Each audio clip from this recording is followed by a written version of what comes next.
नमस्कार दोस्तों, स्वागत है आप सभी का। आप सभी को पुरुषोत्तम मास की हार्दिक शुभकामनाएं। जैसा कि आप जानते हैं, आज से पुरुषोत्तम मास की शुरुआत हो रही है।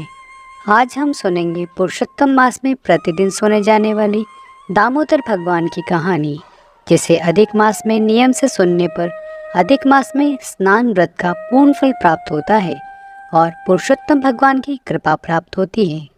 तो आइए कहानी को शुरू करते हैं। एक घर में एक बूढ़ी माँ अपने बेटे बहू के साथ रहती थी। सास ने बहू से कहा, बहू, कल से पुरुषोत्तम मास की शुरुआत हो रही है। मैं सुबह से ही पुरुषोत्तम मास नहाऊंगी। बहू ने पूछा, माता जी, यह पुरुषोत्तम मास क्या होता है, मुझे भी बताओ। तो सास बोली, जिस महीने में संक्रांति नहीं होती उसे पुरुषोत्तम मास कहते हैं। पुरुषोत्तम मास को मल मास या अधिक मास के नाम से भी जाना जाता है। पुरुषोत्तम मास में सुबह सूर्योदय से पहले उठकर नारायण, तारायण और पारायण करना चाहिए। सास की बातें सुनकर बहू बोली, माता जी, ये नारायण, तारायण और पारायण कैसे करते हैं? सास बोली, सुबह सूर्योदय से पहले उठकर तालाब में नहाने के बाद नारायण अर्थात सूर्य भगवान को जल चढ़ाओ।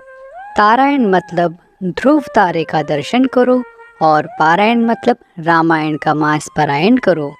बहू कहने लगी, माता जी, फिर तो मैं भी पुरुषोत्तम मास नहाऊंगी। तो सास बोली, अरे नहीं, अगर तू भी नहाएगी तो घर का सारा काम कौन करेगा? सास की बातें सुनकर बहू बेचारी डर गई। दूसरे दिन सासू जी 4 बजे उठकर तालाब में स्नान करने के लिए चली गई। बहू भी उनके साथ ही उठ गई और मटके के नीचे के कुंडे का पानी भरा था, उससे ही नहा लिया। स्नान के बाद नारायण और तारायण कर लिया। सब जल्दी जल्दी किया, कहीं सासू माँ आ गई तो उसे डांटेंगे। ऐसा करते करते 2 दिन निकल गए। साथ में काम भी करती रहती, रोज कुएं पर पानी भरने भी जाती। एक दिन की बात है, कुएं पर पानी लेने गई तो उससे बेड़ा उठा ही नहीं। रोज तो उठा कर ले जाती थी, लेकिन आज क्यों नहीं उठ रहा? बहू बड़ी सोच में पड़ गई।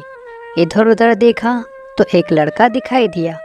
उसने उसे बुलाया और कहा, भाई, मुझसे बेड़ा नहीं उठ रहा, तुम उठवा दोगे? रोज तो उठा लेती हूँ, पता नहीं आज क्या हो गया। उस लड़के ने उस बहू की मदद कर दी। चलता जाए और कहता जाए, सासू नहाए उंडा, बहू नहाए कुंडा। अब तो ये रोज का नियम बन गया। बहू से बेड़ा नहीं उठता और वही लड़का उसकी मदद करता और वही बोलता जाता, सासू नहाए उंडा और बहू नहाए कुंडा। एक दिन बहू ने उससे पूछा, भाई, तुम ऐसा क्यों बोलते हो? वह बोला, तुम रोज नहाती तो हो ना कुंडा के पानी से। बहू ने पूछा, तुम्हें कैसे पता और तुम्हारा नाम क्या है?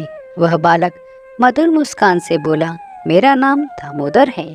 इधर सासू जी को 20-25 दिन हो गए पुरुषोत्तम स्नान करते हुए।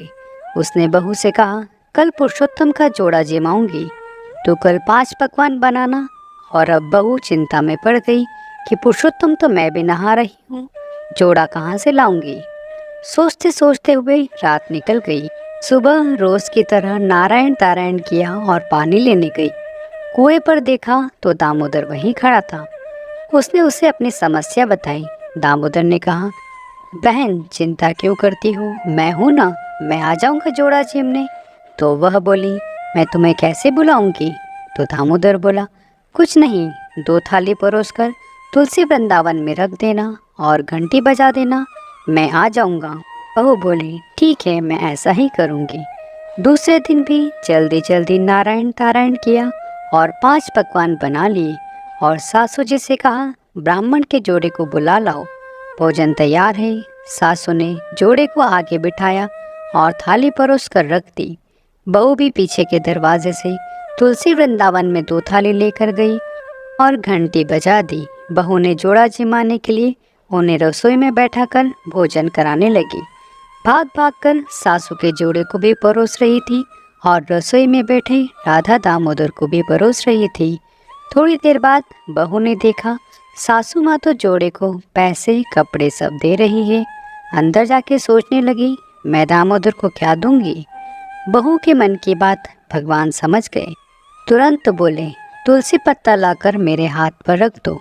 बहू झट से गई और तुलसी का पत्ता लाई राधा दामोदर जी के हाथ पर रख देती है। तुलसी जी तो सोने की बन गई।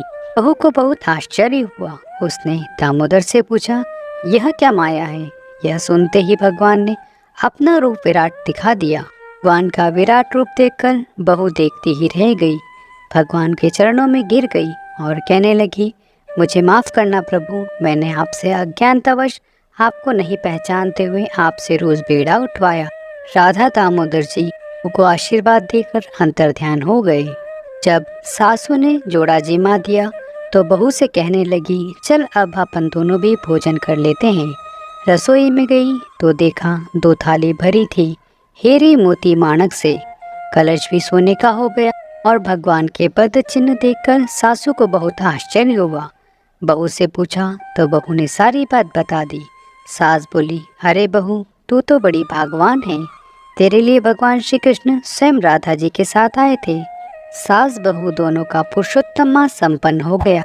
इस कहानी को कहते सुनते हुकारा भरते कहानी पढ़ते सभी भाई बहनों का पुरुषोत्तम मास सफल हो। बोलिए राधा दामोदर भगवान।